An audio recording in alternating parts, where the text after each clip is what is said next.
நீங்களாம் பார்க்குற first look posters வந்து கிட்டத்தட்ட லாஸ்ட் இயர் ஜூலைலேயே பார்த்துக்கோங்க. ஸோ இப்போ சுமாராக எத்தனை வாட்டி சார் படம் பார்த்துருக்கீங்க? 30 வாட்டி. என்ட்ரி இல்லை நெருப்புடா, பிரேக்கிங் நியூஸ். சிங்கிள் வேர்டில் சொல்லுங்கள் சார். கபாலி. நெருப்புடா. என்ன என் தலைவன் படத்துக்கே கத்திரி போடுறியா நீ அப்படின்னு யாராவது கேட்டால் என்ன சார் சொல்லுவீங்க? நிறைய பேர் கேட்டிருக்காங்க ஆக்சுவலாக. அதாவது இப்போ இன்னைக்கு கூட ஒருத்தர் வந்து தலைவன் சீனை வந்து நீங்கள் வந்து கட் பண்ணதுக்காக உங்களுக்கு ஒரு punishment, first day first show 4 ticket வேணும் எனக்கு அப்படின்லாம் வந்து மெசேஜ்லாம் நிறைய இருக்குது, எக்கச்சக்கமாக இருக்குது. சில பேர் மிரட்டிலாம் அனுப்பிச்சிருக்காங்க, என் தலைவன் சீனை நீங்கள் கட் பண்ணி அதை வந்து செஞ்சு சேஃபாக வச்சுக்கோங்க, ரிலீஸ்க்கு அப்புறம் வந்து யூடியூப்பில் போட வேண்டியது உங்கள் கடமை அப்படின்லாம் நிறைய இருக்குது. சார் நேஷ்னல் அவார்டு வாங்கியிருக்கீங்க, கிட்டத்தட்ட 60 படங்கள் நோக்கி போயிட்டுருக்கீங்க. But whenever you associate yourself with somebody like superstar, it's always ஸ்பெஷல்ன்றதுலாம் ஒரு வார்த்தையே கிடையாது. What is that trip that you're going through right now, that you are the editor of Kabali? See, it's a dream actually. அவரை meet பண்ணுறதுன்றதே ஒரு பெரிய dream நம்மளுக்குலாம். அவர் கூட work பண்ணுவோன்றது யோசிக்கிறதுக்கான ஒரு இதுவே கிடையாது. அது நடந்த இந்த மாதிரி பண்ணுறோம், ஒர்க் பண்ணுறோம் அப்படின்னு சொல்லி அந்த நியூஸ் வந்ததுக்கப்புறம் ஒரு 2 வீக்ஸ் வரைக்கும் we didn't believe it. I thought okay maybe ஏதோ ரூமர் போல் இருக்காது. உண்மையாக சாரை போய் அவரோட வீட்டில் சந்திக்கும் போது தான் okay we got confirm. Then I pinch myself and told myself okay it's happening. Sir இப்போது ஆரண்யகாண்டம் மாதிரி ஒரு நியோனாயர் ஃபிலிம்க்கும் யூவ் டன் கட்ஸ், காவல் மாதிரி ரெகுலர் ஆடியன்ஸ்க்கான படமும் யூவ் டன் கட்ஸ். இப்போது what is that first thing that attracts you when you are an editor? ரஞ்சித்தோடு ஏற்கனவே நான் மெட்ராஸில் ஒர்க் பண்ணியிருப்பேன், அதனால் நான் இன்னொரு படம் பண்ண போகிறேன்னு தாட் ப்ராசஸ் இல்லை. இந்த ஸ்கிரிப்ட் இன் what was it attracted you? இல்லை இது வந்து ஸ்கிரிப்டுக்கு முதல்ல ஓகே சொல்கிறதோட தலைவர் படத்துக்கு முதல்ல ஓகே சொல்லிடலாம் அப்படின்னு சேஃபாக அந்த ஜோனுக்கு போயாச்சு. நியூஸ் வந்த உடனே ரஞ்சித்துக்கு ஃபோன் அடிச்சு, இன்னும் ரஞ்சித் நான் பண்ணுறேன்னா இந்த படத்தை அப்படின்லாம் கேட்டு கன்ஃபார்ம் பண்ணிக்கிட்டு அப்புறமா சரி கதை சொல்லுங்கள் ஒரு வரலைனா அப்படின்னு சொல்லி it was step by step process. First எனக்கு லுக் காமிச்சார், அதுக்கப்புறமா வந்து ஃபஸ்ட் லுக் நீங்களாம் பார்க்குற ஃபஸ்ட் லுக் போஸ்டர்ஸ் வந்து கிட்டத்தட்ட லாஸ்ட் இயர் ஜூலைலேயே பார்த்துட்டோம் நாங்கள். இதுதான் தலைவரோட லுக்கு, இப்படி தான் இருப்பார் அப்படின்னு சொல்லி. All that preparation was pretty exciting for all of us. Sir இப்போது சென்னை 28ன்னு சொன்னீங்க, அவர் you've seen him as an assistant director in a set, running errands and now directing, calling shots for superstar Rajinikanth. அவர் அப்படியே தான் இருக்காரா? அதை தாண்டி வந்து ஒரு learning ப்ராசஸில் என்னெல்லாம் is evolve into?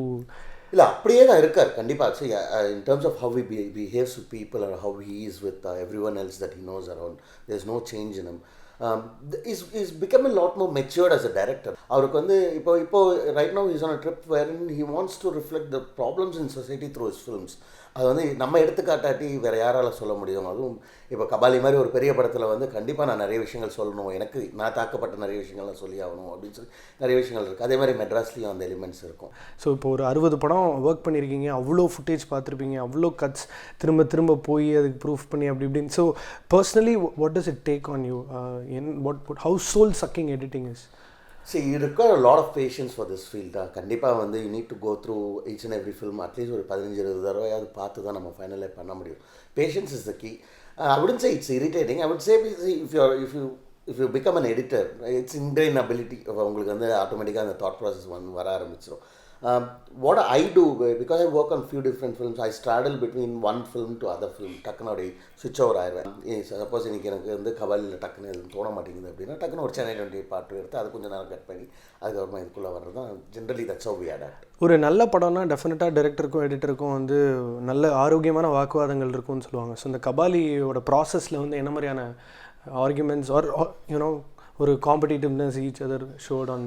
But see, we were pretty sure on how we want to present the script. And Ranjit gave us a copy of the script. எல்லாருக்குமே அந்த காப்பி கொடுத்துட்டு he took in everyone's inputs. இது நல்லா இருக்குது, இது நல்லா இல்லை, இது இந்த மாதிரி பண்ணலாம், அந்த மாதிரி பண்ணலாம் அப்படின்னு. It looks like it is a little lengthier when I read it அப்படின்னு feedback கொடுத்தப்போ Ranjit said, because we are shooting it in Malaysia, the entire culture and the way it is planned there is pretty new for everyone in the crew. So நான் முதல்ல எடுத்துறேன் sir, நம்ம டேபிளில் பார்த்துக்கலாம் அப்படின்னு சொல்லிட்டு தான் it was exceptionally short and then we have to bring it down to a manageable length. இல்லை கதையாகவே அது பெரிய கதை, because it evolves 25 years of a man's life. So ஒரு எடிட்டராக இந்த படத்தில் நீங்கள் வந்து கன்ஃபார்ம் ஆனதுக்கப்புறம் அந்த ஃபுட்டேஜை டேபிளில் பார்க்குற வரைக்கும் உங்களுக்குள்ளே ஒரு ட்ராவல் இருந்திருக்கும் தெரியுமா? இந்த சீனை எப்படி எடுத்துருக்க போகிறாரு இந்த சீனை. ஸோ இந்த first time that you got the footage and when you played it on your own, this very same room and the system, how was it? It was pretty exciting. Like I said, நம்ம கெட்டப்லாம் பார்த்துருக்கோம் ஃபோட்டோஷூட்லாம், but லைவாக ஒரு ஷார்ட்டில் எப்படி perform பண்ணியிருக்காரு, அவரோட scenes okay, take சொல்கிறதுக்கு முன்னாடி என்ன பண்ணுறாரு, ரோலிங் சொல்கிறதுக்கு முன்னாடி ஓகே சார் அப்படின்னு சொல்கிறதுக்கப்புறம் என்ன பண்ணுவார், அந்த ஸ்டார்ட்ஸ் அண்ட் எண்ட்ஸ் இருக்கும் பார்த்தீங்களா, அதெல்லாம் ப்ளேபேக் பண்ணி பார்த்துட்ருப்போம். அந்த மாதிரி நிறைய ஷார்ட்ஸ் வந்து ஆஃப்டர் ஓகேன்னு சொன்னதுக்கப்புறம் சில எமோஷன்ஸ்லாம் சார் கொடுத்துறதுக்கு இதெல்லாம் என் படத்தில் இன்கார்பரேட் பண்ணியிருக்கேன் ஆக்சுவலாக. ஸோ இப்போ கரண்ட் சினாரியோவில் வந்து ரொம்ப கொடுத்து வச்சது மிஸ்டர் ரஞ்சித், அதுக்கப்புறம் டெஃபினட்டாக வந்து பிரவீன் கேல் தான். ஏன்னா மானிட்டரில் அங்கே க்ரூ எக்ஸைட்மெண்ட்டோடு அப்படி உள்ள முட்டி பார்த்துட்டு அந்த படத்தை இந்த உலகமே பார்க்குறதுக்கு முன்னாடி நம்பர் ஆஃப் டைம்ஸ் ஒருத்தர் பார்த்துருக்காருன்னா அது நீங்கள் மட்டும்தான். பயங்கர கோவம் வருது, கடுப்பாக இருக்கும் உங்களை பார்க்கும்போது. But at the end of the day you've been given with such a big responsibility. The actual footage வந்து என்ன லென்த் சார் இருந்துச்சு? We had a 3-hour version. So we had to shrink it down and got to a length of about 2:30-20 seconds now, which I'm pretty happy with. ஏன்னா இன்றைக்கி ஆடியன்ஸோட இது அவங்களோட attention span வந்து you can hold more then 2:30 is my personal opinion. இப்போ 2:15 is my opinion. 2:30 போது ரஜினி சார்ன்றதுனால நம்மளுக்கு அந்த லக்ஸரி இருக்குது அப்படின்னு சொல்லிட்டு தான் அதை பண்ணோம். ஓகே.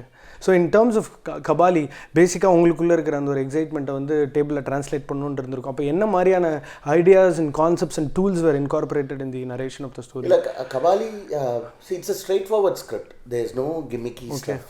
ஸோ இந்த மற்ற மாஸ் படத்தில் வர மாதிரி பயங்கரமான ரேம்ப்பு, ஜம்ப் கட்ஸு இதெல்லாம் வந்து அதெல்லாம் this script tend require that. So if you keep the cuts invisible, it won't disturb the audience. So that was the approach for Kabali throughout. Okay. So இந்த slow மோஷன்றது வந்து ஒரு வரப்பிரசாதம் sir. விஷுவலாக பார்க்கும்போது தலைவர் ஸ்லோ மோஷன்றது வந்து ஒரு சினானிமஸான விஷயம். இதில் ஸ்லோ மோஷன் இருக்கா, அப்படி நடந்து இருக்குங்க? எல்லாமே இருக்காது சார். ரஜினி சார்ன்னும் போது ஒரு இன்ட்ரடக்ஷன் ஷார்ட்டே வந்து we'll have to hold it because we know how long the audience are going to cheer. எப்படி பார்த்தாலும் வந்து ஒரு 1.5 நிமிஷத்துக்கு வந்து நம்மளுக்கு காது கேட்காது தியேட்டரில். அந்த மூமெண்ட்ஸ்லாம் கண்டிப்பாக இருக்குது, டெஃபினட்டாக இருக்குது. சார் இப்போது எடிட்டருக்கு தான் தெரியும், editor is the right person to in fact rate a technician, rate a particular personality. ஏன்னா அவங்களோட ஆக்டிங் உங்களுக்கு முன்னாடியே எந்தவித ஒரு மேக்கப் போட்டு படத்தை வேறு மாதிரி மாற்றுறதுக்கு முன்னாடி நீங்கள் அந்த ரா ஃபுட்டேஜை பார்த்துடுறீங்க.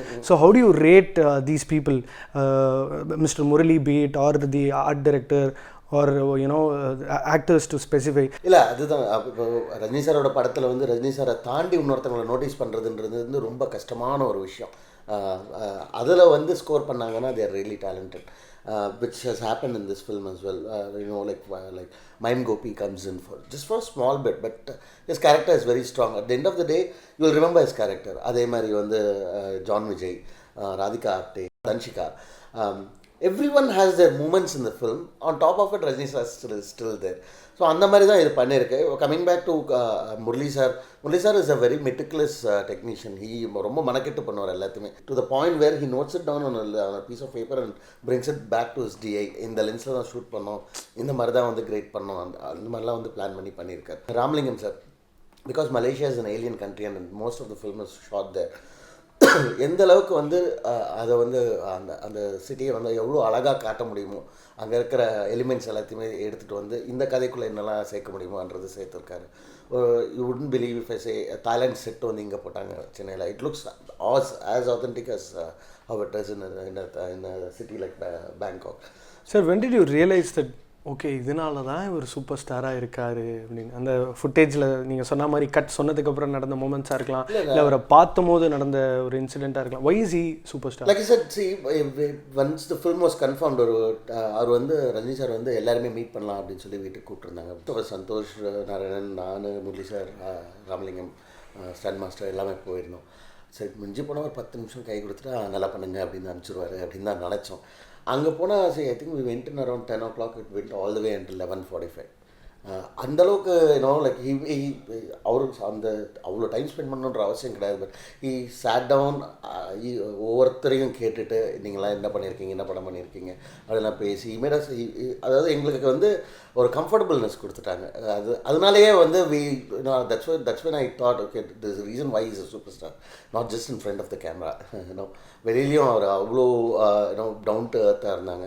விச் வாஸ் ஆல் நான் வெளில வந்து அடுத்த ஒரு ஃபோட்டோ எடுத்தோம், யார் கேட்குறது அப்படின்னு ஒரு சின்ன தயக்கத்துலேயே இருந்தோம். அப்புறம் சந்தோஷோட ஒய்ஃப் மீனு வந்து டக்குன்னு கேட்டாங்க, சரி சொல்லி எல்லோரும் க்யூ கட்டி ஃபோட்டோ எடுத்தோம். ஸோ இப்போ சுமாராக எத்தனை வாட்டி சார் படம் பார்த்துருக்கீங்க? ஒரு 30 வாட்டி 30 வாட்டி இந்த மொத்த உலகம் பார்க்கறதுக்கு ஒரு ப்ராடக்டை ரெடி பண்ணுறதுக்கு நீங்கள் 30 வாட்டி பார்த்துருக்கீங்க. ஒரு கொடுப்பனை தான் சார். அந்த சென்சர் சர்டிஃபிகேட்டில் ஒரு 5 பேர், அப்புறம் இவங்க தான் அந்த படத்தை நம்மளை விட்டு முன்னாடியே பார்த்துட்டாங்க. இட்ஸ் அ ட்ரூ பிளெஸிங்னு தான். Don't you think you come like ஒரு ஃபுல் ரவுண்டு வந்தா மாதிரி? அஃப்கோர்ஸ் சின்ன வயசில் நம்ம அண்ணாந்து பார்த்து நான்லாம் வந்து இப்போ அவரோட படங்களுக்கெலாம் வந்து தேட்டருக்கு போய் பாலாபிஷேகம் பண்ணி ஆர்த்தி எடுத்து இதெல்லாம் பண்ணோம். இன்றைக்கி நம்ம வந்து அந்த மாதிரி ஒரு படத்தில் ஒரு சின்ன பாட்டாக இருக்குமே அப்படிங்கும்போது ரொம்ப சந்தோஷமாக இருக்குது. And when you get to work with somebody like Santhosh Narayanan, and நீங்கள் ரெண்டு எவ்வளோ டேரக்டருக்கும் உங்களுக்கும் ஒரு கொஹெசிவ்னஸ் இருந்திருக்கணுமோ அந்தளவுக்கு this beard man Santhosh Narayanan, mind boggling talent. Very young ஏஜில் வந்து சந்தோஷ் நாராயணனால் இவ்வளோ கான்ட்ரிபியூட் பண்ண முடியுது இண்டஸ்ட்ரிக்கு நினைக்கும் போது ரொம்ப சந்தோஷமாக இருக்குது. So how did you go together and sail on the same boat to get the film done? Santhosh எனக்கு மெட்ராஸ் வந்து எடிட் ரூமில் போட்ட மியூசிக் ரொம்ப நல்லா பிடிக்கும். வி யூஸ்ட் வாங்கர் வாய்ஸ் மியூசிக் டோட்டலாக. அதுவே பயங்கரமாக இருக்கே. சந்தோஷ் என்ன பண்ணுவார் பார்ப்போம் அப்படின்னு சின்ன ஒரு தெனாவட்டில் தான் இருந்தோம். ஏன்னா அந்த அளவுக்கு பிடிச்சிச்சு. என்ட்ரியில் வந்து we had to incorporate a song. Neruppuda song வரும் என்ட்ரியில் நெருப்புடா பிரேக்கிங் நியூஸ்.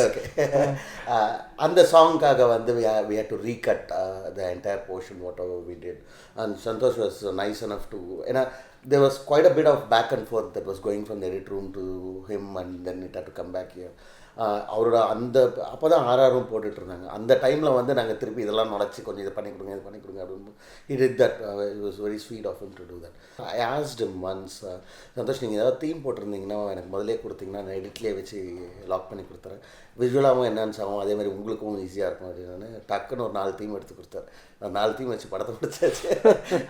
சார் இப்போதைக்கு கபாலி ஃபீவருக்கு மட்டும் எங்கேயுமே மாத்திரை கிடைக்கல. பீப்புள் ஆர் லைக் லிட்ரலி கபாலின்னு டாக்ஸ். இட்ஸ் இன்எவிட்டபிள் ரஜினி படம்னா. So you are the right person to literally educate people before they walk in to the theatre saying this is what you need to expect out of Kabali. அது நீங்கள் தான் authorise பண்ணலாம். கபாலி வந்து it's like I've told this several times before and also Ranjit has also said, it's an emotional journey of a 55-year-old Don who has lost 25 years of his life. அவரோட தேடல் தான் இந்த கதை. அந்த தேடலில் வந்து how he regains everything that he has lost in this 25 years. அதுதான் அந்த பெர்ஸ்பெக்டிவில் பார்க்க ஆரம்பிச்சிங்கன்னா கபாலி வந்து you will just love the film. Because Rajini சார்னாலே நம்மளுக்கு எல்லாருக்கும் ஒரு சாஃப்ட் கார்னர் இருக்கும். அவர் பிளேயிங் கபாலி தட் கேரக்டர் அப்படின்னும்போது இன்னும் கொஞ்சம் எலிவேட் ஆகும். கரெக்டாக கேமரா பார்த்து பேசுகிறீங்க சார். நீங்கள் ஆக்டராக கூட ஆகலாம். இந்த சீனுக்கு வந்து வெயிட்டேஜ் தேவைப்படுதுன்னு புரிஞ்சுக்கிட்டு கேமரா பார்த்து பேசுனதுக்கு ரொம்ப ரொம்ப நன்றி சார். இந்த கலைப்புலி தானு அது ஒரு தனி தீசிஸ் சார். அது வந்து இந்த ஒரு ப்ரொடியூசர் இல்லை, ஒரு ப்ராடக்டை எப்படி பொசிஷன் பண்ணணும், எப்படி வந்து அதை பேக்கேஜ் பண்ணால் அது கரெக்டாக இருக்கும்னு. So tell us about him. No you might have worked with different producers but definitely one man who can shoulder anything இந்த இண்டஸ்ட்ரின் போது. இல்லை தானு சார் கூட நான் இதுக்கு முன்னாடி கந்தசாமி கூட ஒர்க் பண்ணியிருக்கேன். அந்த டைமில் வந்து ஐ tent actually really interact with him. I don't even know if he remembers that. But when coming to this, I think I should first thank him for this opportunity. Danu sir has always appreciated. He's never walked into an edit room and said, முடிஞ்சுதா அப்படின்லாம் கிடையாது. முடிச்சிட்டிங்கன்னா சொல்லுங்கள் வாங்க பார்க்கலாம், அது அப்படி தான் இருக்கும். அதே மாதிரி வந்து he was the first one to view the teaser. இன்னைக்கு ஃபஸ்ட்டு நம்ம 25 million people பார்த்த டீசரை வந்து அந்த டீசரை வந்து எங்களுக்கு பெரிய நம்பிக்கை வந்து அவர் தான் பார்த்துட்டு திருப்பி ப்ளே பண்ணுங்க அப்படின்னு சொல்லி ஒரு 4 வாட்டி பார்த்துக்கிட்டே இருந்தார். பார்த்துட்டு கை கொடுத்து எல்லாருமே வந்து கட்டி பிடிச்சிட்டு சூப்பர் அப்படின்னு போயிட்டார். 3 டீசர் வந்து பயங்கரமாக ரீச் ஆச்சு தம்பி. அது வந்து அதை தாண்டவே முடியாதுன்னு நினச்சேன் நான். பட் கபாலி டீசர் நல்லா பண்ணி கொடுத்துருக்கீங்க, ரொம்ப நன்றி அப்படின்லாம் சொல்லிட்டு போயிருக்கேன். It was huge thing coming from him. Sir for example இப்போ உங்கள் கபாலி டீமுக்குன்னு ஒரு வாட்ஸ்அப் குரூப் இருக்குது. நீங்கள் வந்து அந்த குரூப்பில் வந்து கபாலி ஃபைனல் லாக்ட் அப்படின்னு ஒரு மெசேஜ் தட்டுறீங்கன்னா அதுக்கு முன்னாடி ஒரு பெரிய எக்ஸ்டென்சிவ் வேலை போயிருக்கு. இங்கே எடிட் ஷூட்டில் ஒரு வாட்டி பார்த்துருப்பீங்க, வேறு இடத்துல போட்டு பார்த்துருப்பீங்க. ஸோ ஒரு ஃபைனல் லாக் ஒரு படத்துக்கு கொடுக்கறதுக்கு முன்னாடி என்னெல்லாம் கபாலி பொறுத்தவரை நடந்துச்சு, என்னெல்லாம் ப்ராசஸ்? டப்பிங்கில் பல தடவை போட்டு பார்ப்பாங்க. when they as directors when they watch it again and again they might have some thoughts. So அதனால வந்து எடுத்து மாற்றிக்கலாமா சார் அப்படின்னு கேட்பாங்க. சம்டைம்ஸ் சில ஆர்டிஸ்ட்லாம் வந்து சார் நான் அதை நல்லா பண்ணியிருந்தேன் அந்த டேக்கில் கொஞ்சம் அதை பாருங்கள் அப்படின்னு சொல்லுவாங்க. So will come back and start adding that whatever will check. அந்த மாதிரி தினேஷ் வந்து என்கிட்ட கேட்டார், சார் அந்த ஷார்ட் மட்டும் கொஞ்சம் ஆட் பண்ணுங்கள் சார். ஓகே பண்ணிடலாம், இது ஆட் பண்ணியாச்சு. மெயினாக ஆர்ஆர் ப்ராசஸில் தான் வந்து மேஜர் ஷிஃப்ட் ஓவர் நடக்கும், ஆர்ஆரும் விஷுவல் கிரேட்லேயும். ஸோ அந்த மாதிரி தான் ஜென்ரலி இந்த 4-5 ஃபேஸ் தாண்டி வரும்போது தான் வந்து நம்ம ஆர்ஆரோட பார்க்கும்போது அப்படியே பயங்கரமாக கூஸ் பம்ப்ஸ்லாம் இருந்துச்சு. ஏன்னா பிடிச்சிட்டாரு சந்தோஷ் நாராயண். சார் இன்னும் one side of an editor that nobody knows என்னென்னா, இப்போ இந்த ஒரு ப்ராஜெக்ட் கபாலின்னு ஒரு ப்ராஜெக்ட் சைன் பண்ணுறேன்னா இந்த எஸ்டன்ஸ் மட்டும்தான் அந்த ப்ராஜெக்ட்டில் ஒர்க் பண்ணணும். அந்த ஹார்ட் டிரைவுக்கு பேக்கப் எடுக்கிறது, அந்த டிவிடியை பத்திரமா ஒரு லாக்கரில் வைக்கிறதுன்னு இப்படி நிறைய சட்டிலான சில விஷயங்கள்லாம் இருக்குது. Where the intensity of the impact is very high. So இந்த சேஃப்டி அண்ட் செக்யூரிட்டி, உங்கள் சிஸ்டம் ஒரு வேளை கிராஷ் ஆகுது, இல்லை இங்கே கரண்ட் சப்ளை பிரச்சனை, அந்த மாதிரி என்ன மாதிரியான ஹேர்டில்ஸ்லாம் ஒரு எடிட்டருக்கு ஜென்ரலாக இருக்குது. கபாலியில் எப்படி அது ஹேண்டில் பண்ணீங்க? இல்லை Kabali we had 3 backups at any given point of time. Everyday night முடிஞ்சதுக்கப்புறமே வந்து 3 பேக்கப்புக்கும் போயிடும் on whatever that we did. எங்களுக்கு என்ன பயம்னா, இவ்வளோ பெரிய படம் வந்து நம்ம வெளியில் கொடுக்கும், அதாவது இப்போ ஒரு டிஐ கொடுக்குறோம் இல்லைனா ஒரு டப்பிங் கொடுக்குறோம். So that is not under our control. அங்கே வந்து there are several other people who come in to work on that. So யார் என்ன பண்ணாங்கன்றதெல்லாம் நம்மளுக்கு தெரியாது. யார் அதே மாதிரி படத்தோட கதை தெரியக்கூடாதுன்னு சொல்லிட்டு கபாலிக்கு என்ன பண்ணோன்னா, டோட்டல் கதையை வந்து ஷிஃப்ட் பண்ணி தான் டப்பிங் அமிச்சோம். வாவ். சீன்ஸ்லாம் ஷஃபிள் பண்ணி. This is something that everybody needs to know. Wow. So introduction சீன்லாம் வந்து செகண்ட் ஹாஃபில் தான் இருக்கும். அந்த மாதிரி கதை புரியாத மாதிரி தான் அமிச்சு டப்பிங் பண்ணி முடிச்சதுக்கப்புறம். Who came up with this idea, sir? I've been doing it for wow. since Oh my goodness. செம்ம கேட்சாக இருக்கே சார் இது. சார் இந்த நேஷ்னல் அவார்டு வாங்க போயிருக்கீங்களே, இவ்வளோ கேஷ்லாவாக போய் ரொம்ப நார்மலாக ஒரு ட்ரெஸ்ஸு அடக்கி வச்ச மாதிரி இருக்குது. அது ஒரு கோட் ஷூட்லாம் வாங்கி வச்சுருந்தது. டீ சாப்பிடாம அப்படி கோட்டு தான் லாஸ்ட் மினிட்ல எங்கே போய் வாங்குறது அப்படின்னு சொல்லி போயாச்சு. Definitely it's one day that you would always recall in your life. Sir இப்போ ஒரு எடிட்டருக்கு டிரெக்டர் நிஜமாவே செம ஃப்ரெண்டு, மச்சான் இந்த படம் ஒர்க் அவுட் ஆகிற மாதிரி தெரில அப்படின்னு ஒரு எடிட்டர் முன்னாடியே ஃப்ளாக் பண்ணிட்டா தப்பான படங்கள் வருது கம்மியாயிருமா? தப்பான படங்கள்னால் யாருமே வேணுட்டே பிளான் பண்ணி தப்பான படம் பண்ணுறது. It's somewhere it goes wrong. But you are the first person. நீங்கள் தான் அந்த ப்ராடக்டை ஜட்ஜ் பண்ணுறதுக்கான தகுதியும் உங்களுக்கு தான் இருக்குது, உரிமையும் உங்களுக்கு தான் இருக்குது. So how's that? இல்லை அதுதான், சில பேர் வந்து தே ஹேவ் தட் அந்த மனப்பக்கம் இருக்கும் ஏற்றுக்கிறதுக்கு, சில பேருக்கு இருக்காது. ரிவ்யூ இருக்குல்ல சார், அது வந்து ஒரு பிறப்புரிமை மாதிரி ஆயிடுச்சு. யார் வேணால் இப்போ ரிவ்யூ பண்ணலாம் அப்படின்னு. ஸோ எனக்கு தெரிஞ்சு ஃபஸ்ட்டு அந்த படத்தை பற்றி, கபாலி பற்றி ரிவ்யூ பண்ணுறதுக்கான அந்த தகுதி உங்களுக்கு தான் இருக்குது. சிங்கிள் வேர்டில் சொல்லுங்கள் சார் கபாலி. நெருப்புடா. 2 வார்த்தையாக சொல்லிட்டு டை. But anyways sir, thank you so much for your time. ஜென்ரலாக செலிப்ரிட்டிஸ் எல்லாம் வந்து கேமராலேயே கிரெடிட் பண்ணிடுவேன். One of the sweetest people, well groomed, well behaved. அவரை வந்து நீங்கள் அச்சு பிச்சுன்னு பார்க்கவே முடியாது. சார் வந்து ஸ்மோக் பண்ணுறது கூட சூப்பர் ஸ்டார் ரஜினிகாந்த் மாதிரி ஸ்டைலாக தான் இருக்கும். போட்டு விட்டேன், உங்கள் ஒய்ஃப் பார்த்துறாதீங்க. But thank you so much for your time sir. Always been welcoming and encouraging. And இப்படிப்பட்ட ஒரு படம், ஒரு ஐகானிக் ஃபிலிமில் நீங்கள் அசோசியேட் ஆனதுனால விக்கிபீடியா மட்டும் இல்லாமல் மனதளவில் ஃபார் எவர் 159th ரஜினியோட ஃபிலிம் கபாலி எடிட்டர் யார் அப்படின்னா பிரவீன் கேஎல் அப்படி தனியாக நிற்கும். இந்த படம் உங்களுக்கு மென்மேலும் பேர், பணம், புகழ், நிம்மதி, அவார்டு எல்லாமே தரணும் sir. Thank you so much. Always a pleasure to meet you. Neruppuda கலக்குறோம். Kabali is on its way.